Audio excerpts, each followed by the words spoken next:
ಶ್ರೀಗುರುಭ್ಯೋ ನಮಃ. ಗುರುರ್ಬ್ರಹ್ಮ ಗುರುರ್ವಿಷ್ಣುಃ ಗುರುರ್ದೇವೋ ಮಹೇಶ್ವರಃ. ಗುರುಃ ಸಾಕ್ಷಾತ್ ಪರಂ ಬ್ರಹ್ಮ ತಸ್ಮೈ ಶ್ರೀ ಗುರವೇ ನಮಃ. ಸರ್ವೇಭ್ಯೋ ಋಷಿಭ್ಯೋ ನಮಃ. ಸರ್ವೇಭ್ಯೋ ಶಾಸ್ತ್ರಪ್ರವರ್ತಕೇಭ್ಯೋ ನಮಃ.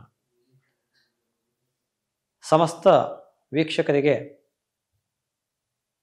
ನಮ್ಮ ಮೀಡಿಯಾ ಬಜಾರ್ ಯೂಟ್ಯೂಬ್ ಚಾನಲ್ ಮುಖಾಂತರ 2025 ನೂತನ ಆಂಗ್ಲ ವರ್ಷದ ಶುಭಾಶಯಗಳು. ಭಗವಂತ ಎಲ್ಲರಿಗೂ ಒಳ್ಳೆಯದನ್ನು ಮಾಡಲಿ. ಈ ಒಂದು 2025 ಅನ್ನತಕ್ಕಂತಹ ಒಂದು ಆಂಗ್ಲ ವರ್ಷದಲ್ಲಿ 12 ರಾಶಿಗಳಿಗೆ ಯಾವ ರೀತಿಯಾದಂತಹ ಒಂದು ಗೋಚಾರ ಫಲ ಉಂಟಾಗತ್ತೆ ಅನ್ನೋದನ್ನು ಬಹಳ ಸ್ಥೂಲವಾಗಿ ನೋಡ್ಕೊಂಡು ಹೋಗೋಣ. ಯಾಕೆ ಅಂದರೆ ಸಾಮಾನ್ಯವಾಗಿ ನಾವು ವರ್ಷ ಭವಿಷ್ಯ ಅಂತ ಮಾಡಬೇಕಾದ್ರೆ ಮುಖ್ಯವಾಗಿ 4 ಗ್ರಹಗಳನ್ನು ಪ್ರಧಾನವಾಗಿ ತೊಗೊಳ್ತೀವಿ ನಾವು. ಯಾಕೆ ಅಂದರೆ ಈ 4 ಗ್ರಹಗಳು ಯಾವುದು ಅಂದರೆ ಗುರು, ಶನಿ, ರಾಹು, ಕೇತು. ಇದು ದೀರ್ಘಾವಧಿ ಗ್ರಹಗಳು, ಲಾಂಗ್ ಸ್ಟ್ಯಾಂಡಿಂಗ್ ಪ್ಲಾನೆಟ್ಸ್ ಅಂತ ಹೇಳ್ತೀವಿ. ಒಂದೇ ರಾಶಿನಲ್ಲಿ 1 ವರ್ಷ ಅಥವಾ ಅದಕ್ಕಿಂತ ಹೆಚ್ಚು ಇರತಕ್ಕಂಥದ್ದು. ಗುರು 1 ಸಂವತ್ಸರದ ತನಕ ಅಂದರೆ 1 ವರ್ಷದ ತನಕ ಒಂದು ರಾಶಿನಲ್ಲಿ ಇರ್ತಾನೆ. ಶನಿ 2.5 ವರ್ಷ ಸಾಮಾನ್ಯವಾಗಿ, ವಕ್ರಗತಿ ಹೋಯ್ತು ಅಂದರೆ 3 ವರ್ಷನೂ ಆಗುತ್ತೆ. ರಾಹುಕೇತುಗಳು 18 ತಿಂಗಳು ಅಂದರೆ 1.5 ವರ್ಷ ಒಂದೇ ರಾಶಿನಲ್ಲಿ ಇರ್ತಾರೆ. ಈ ವರ್ಷದಲ್ಲಿ ವಿಶೇಷ ಏನು ಅಂದರೆ ಹೆಚ್ಚು ಕಮ್ಮಿ 1.5 ತಿಂಗಳು ಸ್ಪ್ಯಾನ್ ಒಳಗೆ ಈ 4 ಗ್ರಹಗಳು ಕೂಡ ಬದಲಾವಣೆ ಆಗ್ತಾ ಇದೆ. ಹೇಗೆ ಅಂದರೆ ಮಾರ್ಚ್ 29ನೇ ತಾರೀಕು ಶನಿ ಬದಲಾವಣೆ ಆಗುತ್ತೆ, ಕುಂಭರಾಶಿಯಿಂದ ಮೀನರಾಶಿಗೆ ಬರುತ್ತೆ. ಆಮೇಲೆ ಮೇ 14ನೇ ತಾರೀಕು ಗುರು ವೃಷಭ ರಾಶಿಯಿಂದ ಮಿಥುನ ರಾಶಿಗೆ ಬರ್ತಾನೆ. ಮತ್ತು ಈ ರಾಹುಕೇತುಗಳು ಮೇ 18ನೇ ತಾರೀಕು ಮೀನರಾಶಿಯಿಂದ ರಾಹು ಕುಂಭರಾಶಿಗೆ ಬರ್ತಾನೆ. ಮತ್ತು ಕನ್ಯಾ ರಾಶಿಯಿಂದ ಕೇತು ಬಂದು ಸಿಂಹರಾಶಿಗೆ ಬರ್ತಾನೆ. ಹಾಗಾಗಿ ಈ 4 ಗ್ರಹಗಳು ಕೂಡ ಕೇವಲ 1.5 ತಿಂಗಳು ಸ್ಪ್ಯಾನಲ್ಲಿ ಎಲ್ಲವೂ ಕೂಡ ಬದಲಾವಣೆ ಆಗುತ್ತೆ. ಇಲ್ಲಿ ನಾವು 12 ರಾಶಿಗಳಿಗೂ ಕೂಡ ಫಲವನ್ನು ಬಹಳ ಸ್ಥೂಲವಾಗಿ ತಿಳ್ಕೋಬೇಕು ಅಂದರೆ ಮೇ ತನಕ ಒಂದು ಫಲ ಇರುತ್ತೆ. ಮೇ 18ರ ನಂತರದಲ್ಲಿ ಈ 4 ಗ್ರಹಗಳು ಬದಲಾವಣೆ ಆಗಿರುತ್ತೆ. ಆದ್ದರಿಂದ ಈ ರಾಹು ಕೇತುಗಳು ಮತ್ತು ಗುರುವಿಂದ ಫಲ ಏನಿರುತ್ತೆ ಅದು ಮೇ 2nd ವೀಕ್ ಆದಮೇಲೆ ಬೇರೆ ಆಗುತ್ತೆ. ಶನಿ ಫಲ ಬಂದ್ಬಿಟ್ಟು ಮಾರ್ಚ್ 29 ಅಂದರೆ ಮಾರ್ಚ್ ಎಂಡ್ ತನಕ ಅಂತ ಇಟ್ಕೋಣ. ಏಪ್ರಿಲಿಂದ ಫಲ ಬೇರೆ ಆಗುತ್ತೆ. ಇದನ್ನು ನಾವು ಬಹಳ ಸ್ಥೂಲವಾಗಿ ನೋಡಕ್ ಹೋಯ್ತು ಅಂದರೆ ವೃಷಭ ರಾಶಿ.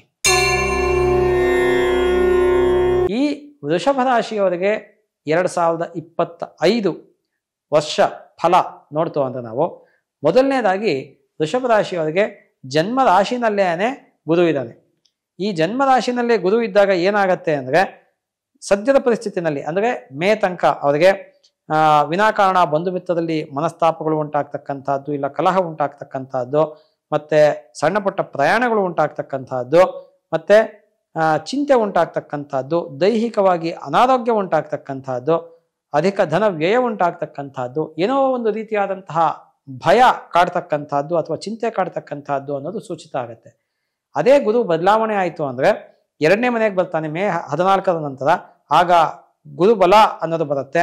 ಅಲ್ಲಿ ಅಧಿಕ ಧನಲಾಭ ಉಂಟಾಗತ್ತೆ, ಮತ್ತು ಕುಟುಂಬದಲ್ಲಿ ಶುಭ ಕೆಲಸಗಳು ಉಂಟಾಗತ್ತೆ, ಮತ್ತು ದ್ರವ್ಯ ಲಾಭ ಉಂಟಾಗತ್ತೆ, ವಸ್ತ್ರಾಭರಣ ಲಾಭ ಉಂಟಾಗ್ತಕ್ಕಂಥದ್ದು, ವಾಹನವನ್ನು ಖರೀದಿ ಮಾಡ್ತಕ್ಕಂಥದ್ದು ಅಥವಾ ಮನೆಗೆ ಯಾವುದಾದ್ರು ನೂತನ ದ್ರವ್ಯಗಳನ್ನು ಖರೀದಿ ಮಾಡ್ತಕ್ಕಂಥದ್ದು ಇರುತ್ತೆ. ಮಾತಿನಿಂದ ಕಾರ್ಯ ಸಾಧನೆ ಉಂಟಾಗ್ತಕ್ಕಂಥದ್ದು ಕೂಡ ಇರುತ್ತೆ. ಅದೇ ರೀತಿಯಲ್ಲಿ ಶನಿಯ ಒಂದು ಬಲಾಬಲಗಳನ್ನು ನೋಡಿದಾಗ ನಾವು ಶನಿ ಸದ್ಯದ ಪರಿಸ್ಥಿತಿಯಲ್ಲಿ 10ನೇ ಮನೆಯಲ್ಲಿ ಇದ್ದಾನೆ. ಶನಿ 10ನೇ ಮನೆಯಲ್ಲಿದ್ದಾಗ ಕೆಲವು ಸತಿ ದುಷ್ಕರ್ಮ ಪ್ರವೃತ್ತಿ ಅಂತ ಶಾಸ್ತ್ರದಲ್ಲಿ ಹೇಳುತ್ತೆ.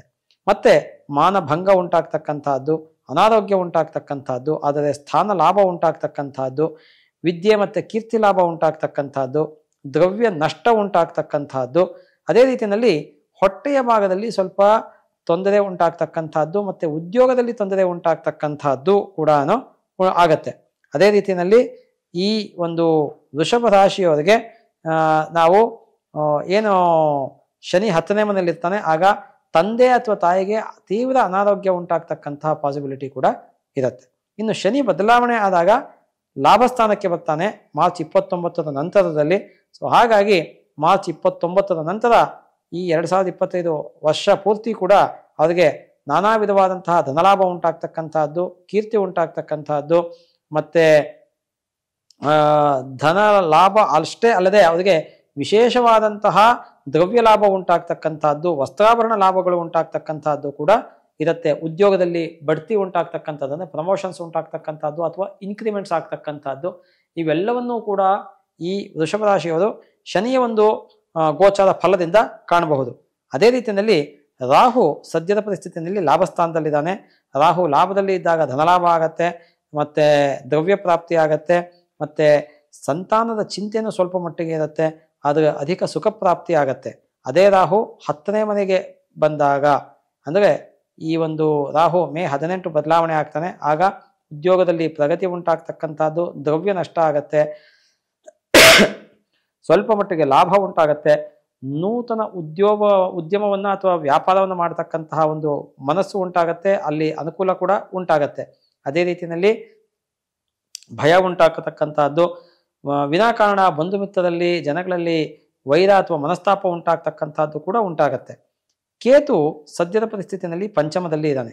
ಕೇತು ಪಂಚಮದಲ್ಲಿ ಇತ್ತು ಅಂದರೆ ಧನನಾಶ ಉಂಟಾಗ್ತಕ್ಕಂಥದ್ದು, ಮನೆಯಲ್ಲಿ ಒಂಥರ ಅಶಾಂತಿ ಉಂಟಾಗ್ತಕ್ಕಂಥದ್ದು, ಮತ್ತೆ ಹೊಟ್ಟೆ ಭಾಗದಲ್ಲಿ ಸಮಸ್ಯೆ ಉಂಟಾಗ್ತಕ್ಕಂಥದ್ದು, ಸಂತಾನದ ಚಿಂತೆ ಅಂದರೆ ಮಕ್ಕಳ ತೊಂದರೆ, ಮಕ್ಕಳು ಸರಿಯಾಗಿ ಓದದೇ ಇರುವಂಥದ್ದು, ಈ ಥರದ್ದೆಲ್ಲ ಆಗ್ತಕ್ಕಂಥ ಪಾಸಿಬಿಲಿಟಿ ಇರುತ್ತೆ. ಅದೇ ರೀತಿಯಲ್ಲಿ ಇದ್ದಕ್ಕಿದ್ದಂಗೆ ಕಷ್ಟ ಪ್ರಾಪ್ತಿ ಆಗ್ತಕ್ಕಂಥದ್ದು ಕೂಡ ಇರುತ್ತೆ.